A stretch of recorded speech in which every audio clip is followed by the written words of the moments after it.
Good morning everyone.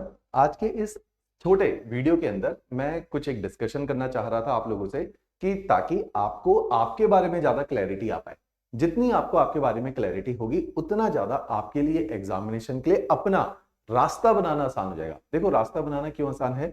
इस examination को qualify करने के बहुत सारे अनेक तरीके हैं। जैसे सेल्फ स्टडी एक तरीका है, ऑफलाइन कोचिंग एक तरीका है, ऑनलाइन कोचिंग एक तरीका है, मेंटोरशिप के तरीके हैं, आंसर राइटिंग एक तरीका है। तो कई सारे पाथवेज हैं, लेकिन आपके लिए कौन सा उपयुक्त रास्ता रहेगा उसके लिए ये वीडियो बना रहा हूं। तो ताकि एक शॉर्ट वीडियो के अंदर मैं ये बता पाऊं कि अलग अलग प्रकार के इतने सारे एक्सपीरियंस के बाद हमने जो अलग अलग प्रकार के छात्र और छात्राओं को क्वालिफाई करते हुए भी देखा, डिसक्वालीफाई होते हुए भी देखा, उस एक्सपीरियंस के बेसिस पे मैंने कुछ एक कैटेगराइजेशन की है। आप देखिए आपके लिए शायद कितना उपयोगी रह सकता है। एक कैटेगरी ऑफ एस्पिरेंट है जिसको हम लोग जैसे ऑर्डर वाइज देख रहे हैं। एक कैटेगरी वो स्टूडेंट है जो डिसिप्लिन भी है। आप इस चीज का ध्यान रखना इन वर्ड्स का, और ये चार्ट बना भी लेना, जो डिसिप्लिन भी है और जो शार्प भी है।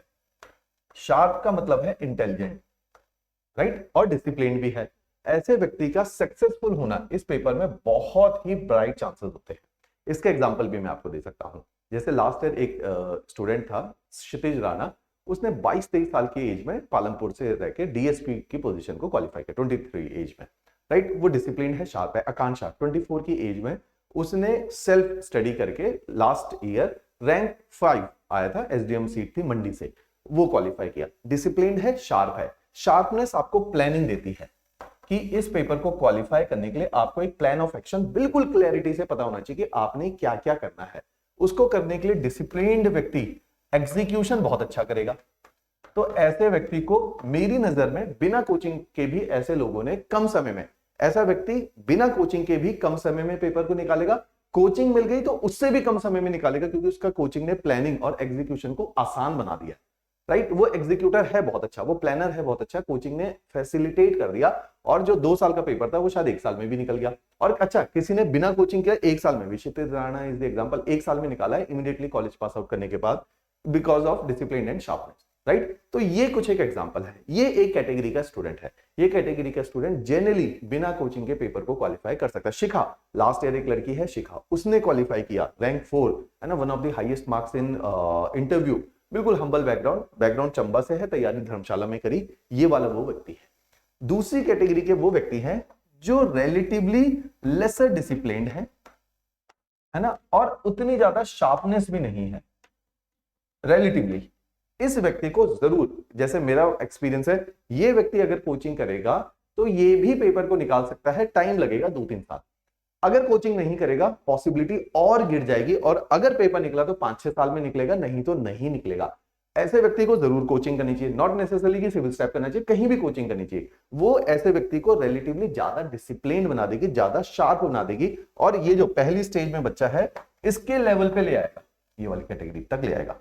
ये काम हो सकता है, राइट। तो ये एक अलग कैटेगरी के स्टूडेंट है। ये वो कैटेगरी के स्टूडेंट जो अपना प्लान ऑफ एक्शन नहीं बना सकते, इनको थोड़ा सा पुश चाहिए। अगर इनका प्लान ऑफ एक्शन, जैसे civil step is known for its processes, आप समझो ये पेपर को निकालना एक प्रोसेस है। प्रोसेस का मतलब है कि पेपर की अलग अलग स्टेजेस हैं। आपको जैसे क्यों नहीं बच्चों का सिलेक्शन हो पाता, एक मैं आपको बहुत अच्छा एग्जांपल देता हूं। अभी भी पिछले साल बहुत सारे ऐसे बच्चे, अगर वो इस वीडियो को सुन पा रहे तो वो अपने आप से रिलेट कर पाएंगे। बहुत सारे ऐसे बच्चे जिनका रैंक भी आया है पिछले साल, बहुत सारे ऐसे बच्चे जिन्होंने पिछले साल इंटरव्यू भी दिया है, बहुत सारे ऐसे बच्चे जिन्होंने पिछले साल भी मेंस दिया है। इस बार वो एक्सपेक्ट कर रहे थे इंटरव्यू कॉल आएगी, उनकी नहीं आ पाई। हिमाचल के अंदर, जैसे हम लोग तो अब तो मल्टीपल स्टेट्स के अंदर हैं, और बहुत सारे स्टेट्स में बहुत सारे एस्पिरेंट हमारे थ्रू क्वालिफाई कर रहे हैं। हिमाचल में एक जो सबसे बड़ा ड्रॉबैक मैं बच्चों के अंदर देखता हूं, वो गो गेटर एटीट्यूड तो है ही नहीं।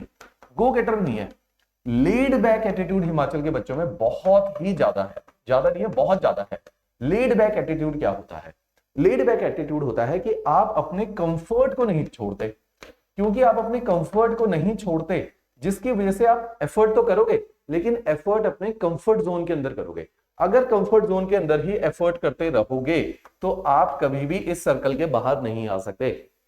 अगर इस पेपर का ही एग्जांपल लेना हो, लाइफ में तो वैसे बहुत सारी अपॉर्चुनिटी है, इस पेपर का एग्जांपल लेना हो, यहां आपको पहुंचना है, आप अपने कंफर्ट जोन के बाद साथ एफर्ट मार के यहीं तक पहुंच सकते हो। उदाहरण देखो इसका, हम लोगों को पता है कि चंडीगढ़ में, दिल्ली में, जैसे आईएएस के लिए Delhi is a very good market. Market का मतलब क्या है? वहां पे वो इकोसिस्टम है, उस इकोसिस्टम में बैठ के तैयारी करके बाय डिफॉल्ट आपका लेवल बढ़ जाएगा, क्योंकि वहां पे रिसोर्सेज की अवेलेबिलिटी बहुत अच्छी है। रिसोर्सेज क्या होता है? अच्छी फैकल्टीज, अच्छे मेंटर, अच्छी टेस्ट सीरीज, अच्छा कंटेंट।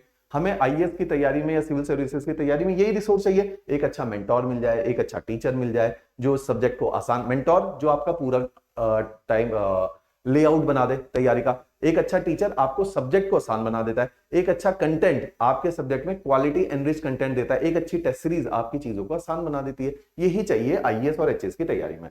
ये मिल रहा है दिल्ली के अंदर, ये मिल रहा है चंडीगढ़ के अंदर। हम लोग बैठ गए शिमला, धर्मशाला, चंबा, मंडी की लाइब्रेरीज के अंदर, ऊना की लाइब्रेरी के अंदर, जहां पे हम एफर्ट तो मार रहे हैं, लेकिन उस एफर्ट से हम इस सर्कल को कभी नहीं क्रॉस कर सकते।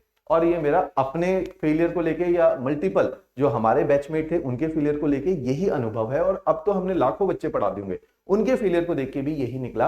एफर्ट मार रहे हैं अपने कंफर्ट जोन के अंदर। आप अपने कंफर्ट जोन से जब तक बाहर नहीं निकलोगे आपका सिलेक्शन नहीं हो सकता। इस पेपर को क्वालिफाई करना इज तपस्या। जब तक आप वो तपस्या नहीं कर सकते हो, आप पेपर को क्वालिफाई नहीं कर सकते हो। आप बार बार मेंस लिखोगे लेकिन आप कभी पेपर को क्वालिफाई नहीं करोगे, बिकॉज आप अपने कंफर्ट जोन को नहीं छोड़ रहे हो। आप गो गेटर नहीं। यूपी बिहार के अंदर बच्चा बहुत गो गेटर है। यहाँ पे चंडीगढ़ में हमसे मिलने बच्चे कहां कहां, इलाहाबाद, वाराणसी, पटना और मुजफ्फरपुर, वहां से तक आ जाते हैं। गो गेटर एटीट्यूड है, क्योंकि उनको पता है कि उनके पास खोने के लिए कुछ भी नहीं है। अब कुछ भी, और इससे जिस लेवल पे वो हैं, गरीबी के लेवल पे, रिसोर्सेज के लेवल पे, अब इससे नीचे नहीं जा सकते, इसलिए गो गेटर एटीट्यूड है। हिमाचल में बच्चों का है बहुत लेड बैक एटीट्यूड, कि अपने कंफर्ट को नहीं छोड़ते, कि अगर चंडीगढ़ में गर्मी बहुत है तो घर में जाके बैठ जाएंगे 6-6 महीने, टेस्ट सीरीज नहीं लगाएंगे, क्योंकि पढ़ने में बहुत मजा आता है, लिखा हमसे जाता नहीं है। नहीं लिखोगे नहीं सिलेक्शन होगा। ये सेकंड कैटेगरी का बच्चा है। इस बच्चे को जरूर कोचिंग चाहिए, इस बच्चे को जरूर एक व्यक्ति चाहिए जो इसको पुश करता रहे।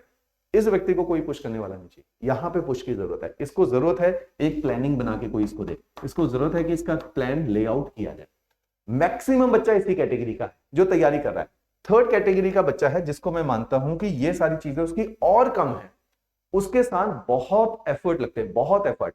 पिछले 3 साल के अंदर जो इससे भी कम डिसिप्लिन है, इससे भी कम शार्प है, पिछले 3 साल के अंदर मैंने तो इतने सारे बच्चे पढ़ा लिए, 3 साल में मैंने इस बच्चे को कभी भी पेपर को क्वालिफाई करते हुए नहीं देखा, क्योंकि इसके साथ इतने एफर्ट लग सकते हैं कि ये ना तो खुद इतने एफर्ट डाल सकता है, ना कोई इसको लगातार इतना ज्यादा पुश कर सकता है। तो मैक्सिमम जो सिलेक्शन है इन 2 कैटेगरी से आते हैं। इस कैटेगरी से जो सिलेक्शन आते हैं जनरली टॉप रैंकर्स ही ये होते हैं, राइट। ये अपना खुद मैनेज कर लेते हैं, कोई कोचिंग की जरूरत नहीं, थोड़ा बहुत टेस्ट सीरीज मेंटरशिप मिल जाए तो इस प्रोसेस को जल्दी हो जाता है बस। मैक्सिमम बच्चा ये कैटेगरी का बच्चा है। इसको जरूर कहीं ना कहीं अपने को आइडेंटिफाई करना चाहिए, अपने प्लानिंग को बनवाना चाहिए किसी से, और लगातार एग्जीक्यूट हो रही है या नहीं हो रही प्लानिंग, ये नजर रखने के लिए कोई इसके ऊपर होना चाहिए। मैक्सिमम बच्चे इस कैटेगरी के हैं, राइट। तो ये मैंने एक आइडेंटिफाई किया है अलग अलग प्रकार के एस्पिरेंट। आपने इस वीडियो के माध्यम से ये देख लेना है आप कौन सी कैटेगरी के लोग, ताकि आपको पता चल जाए अब आपको क्या चाहिए। रिसोर्सेज की मैंने यहां पे बात करी, रिसोर्सेज को मैं थोड़ा सा विस्तार में बता देता हूं कि सिविल सर्विसेज के लिए रिसोर्सेज क्या होते हैं। आपको पता होना चाहिए कौन व्यक्ति क्या कर सकता है। मेंटर आपको फ्रेमवर्क देगा। फ्रेमवर्क का मतलब है कि कैसे तैयारी करनी है, ये मेंटर बताएगा। पूरा प्लान आपका ये बना के देगा। प्लान क्या होता है? 1 साल का प्लान, 1.5 साल का प्लान, 2 साल का प्लान, 4 साल का प्लान, प्लान ये बना के देगा। टीचर आपके सब्जेक्ट में हेल्प करते हैं हमेशा। टीचर क्या करेगा? हिस्ट्री का टीचर हिस्ट्री पढ़ा देगा, उसके पढ़ाने से हिस्ट्री आसान होगी। आप पढ़ते तो ज्यादा टाइम लगता है, ज्योग्राफी जैसे टफ है, इकोनॉमी टफ है, इंटरनल सिक्योरिटी, आईएएस में इंटरनल सिक्योरिटी, हिमाचल के अंदर गवर्नेंस है, क्या है, वर्ल्ड हिस्ट्री क्या है, इंटरनेशनल रिलेशंस है, कोई पढ़ा देगा तो आसान हो जाएगा। तो टीचर यहाँ पे काम आता है। तीसरा रिसोर्स होता है आपको क्वालिटी स्टडी मटेरियल। मैं स्टडी मटेरियल आजकल शब्द इस्तेमाल नहीं करता, क्योंकि स्टडी मटेरियल केवल किताबें पढ़ना स्टडी मटेरियल नहीं है। जब तक वो किताबें रेलिवेंट, क्वालिटी का मतलब होता है इस पूरे प्रोसेस में आपको इकोनॉमी समझ आ रही, ज्योग्राफी समझ आ रही, ये इंपॉर्टेंट नहीं है। क्या वो ज्योग्राफी पेपर के पॉइंट ऑफ व्यू से रेलिवेंट है या नहीं है, ये ज्यादा इंपॉर्टेंट है। बच्चा जनरली क्या करता है, वो देखता है यार टीचर के मेरे को ना एक एक पॉइंट समझ नहीं आ रहा है, वो बहुत डेप्थ में मेरे को इंडिविजुअल अटेंशन देके नहीं पढ़ा रहा, कोई फर्क नहीं पड़ता। जब हम लोग दिल्ली में पढ़ाते थे 500-500 बच्चे क्लासेस में बैठते थे, कोई फर्क नहीं पड़ता। अगर टीचर रेलिवेंट कंटेंट बना रहा है, नोट्स पूरे दे रहा है, तो वो टीचर अप्रोप्रिएट है। क्योंकि आप समझो 16 बच्चों का सिलेक्शन करवाना है हर साल, 16 से 20 सीट है हिमाचल के अंदर। इतने में हमें अगर इस कैटेगरी का कोई बच्चा मिल जाए तो वो अपने आप जो है पिक कर लेगा। आपको एफर्ट मारने हैं, टीचर एफर्ट नहीं मारेगा आपके साथ, राइट। तो ये चीजें हैं कि इतना ही बच्चे को सिलेक्शन लेना है तो वो शार्पेस्ट बच्चा होगा। तो टीचर के लिए है रेलिवेंट स्टडी मटेरियल, अगर वो दे रहा है क्वालिटी स्टडी मटेरियल, यही है क्या वो पेपर के लिए रेलिवेंट है या नहीं है, अप टू दी मार्क है डायनेमिक्स को देखते हुए चेंज हो रहा है या नहीं हो रहा। लास्ट पार्ट होता है टेस्ट सीरीज। टेस्ट सीरीज सबसे इंपॉर्टेंट है क्योंकि बिना लिखे सिलेक्शन नहीं हो सकता, सिंपल फंडा ये। तो ये चार चीजें आपको एज अ रिसोर्स की तरह देखनी है, चाहे आप सेल्फ स्टडी करो, घर पे बैठ के पढ़ो, कोई फर्क नहीं पड़ता। ये चार चीजें आपके प्रैक्टिस के अंदर होनी बहुत जरूरी है। इसके अलावा किसी को लगता है कि मैं उसकी कहीं मदद कर सकता हूं, चाहे वो घर पे बैठ के तैयारी कराओ, तो I am happy to help out. तो आपने बस कनेक्ट कर लेना, थोड़ा सा पेशेंस रखना है, 1-2 दिन लगते हैं मेरे को, क्योंकि कॉल बहुत पेंडिंग हो जाती है आजकल, कई सारे बच्चे रहते हैं, तो पेंडिंग कॉल रहते हैं, 2-3 दिन के अंदर मैं जरूर आपके साथ कनेक्ट कर लेता हूँ। आप देख लीजिए, आपने अगर कोई प्लान ऑफ एक्शन मेरे से एग्जीक्यूट ड्रॉ करवाना है अपने लिए, तो I am happy to help you out, right. चलिए जी, थैंक यू।